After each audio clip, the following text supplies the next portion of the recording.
नास्ति बुद्धिर्युक्तस्य न चायुक्तस्य भावना न चाभावयतः शांतिरशांतस्य कुतः सुखम.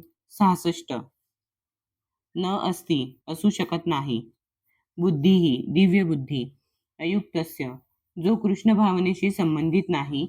न नाही. च आणि अयुक्तस्य कृष्ण भावना रहित असणारा.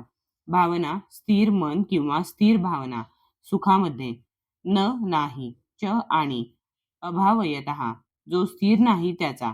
शांती शांती. अशांतस्य जो अशांत आहे त्याचा. कृतः कोठून. सुखम सुख. जो भगवंतांशी संबंधित नाही कृष्ण भावनेमध्ये त्याच्याकडे दिव्य बुद्धीही असत नाही किंवा त्याचे मनही स्थिर असू शकत नाही. दिव्य बुद्धी आणि स्थिर मनाशिवाय शांती प्राप्त होण्याची शक्यताच नाही आणि शांती वाचून सुखप्राप्ती कशी होऊ शकेल. तात्पर्य जोपर्यंत मनुष्य कृष्ण भावना भावित होत नाही तोपर्यंत त्याला शांतता प्राप्तीची शक्यताच नाही. म्हणून 5व्या अध्यायात 5.29 निश्चितपणे सांगितले आहे की जेव्हा एखादा मनुष्य जाणतो की तप आणि यज्ञ यांच्या सर्व शुभफलांचे श्रीकृष्ण हेच केवळ भोक्ता आहेत, संपूर्ण प्राकृत सृष्टीचे स्वामीही तेच आहेत आणि सर्व प्राणी मात्रांचे तेच खरे मित्र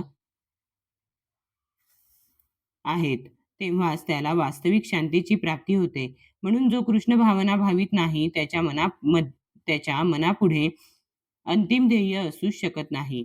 अंतिम ध्येयाचाच अभाव असल्यामुळे मनामध्ये चंचलता असते. जेव्हा एखादा निश्चितपणे जाणतो की श्रीकृष्ण हेच भोक्ता स्वामी आणि प्रत्येकाचे मन आहेत, तेव्हाच तो स्थिर मनाद्वारे शांतीची प्राप्ती करू शकतो. म्हणून जे श्रीकृष्णांशी संबंध न ठेवता आपले कर्म करतात ते निश्चितपणे नेहमी दुःखी आणि अशांतच असतात.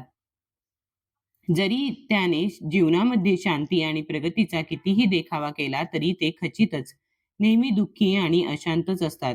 कृष्ण भावना ही स्वयंप्रकाशित शांत स्थिती आहे जी केवळ श्रीकृष्णाशी संबंध ठेवल्यानेच प्राप्त होऊ शकते.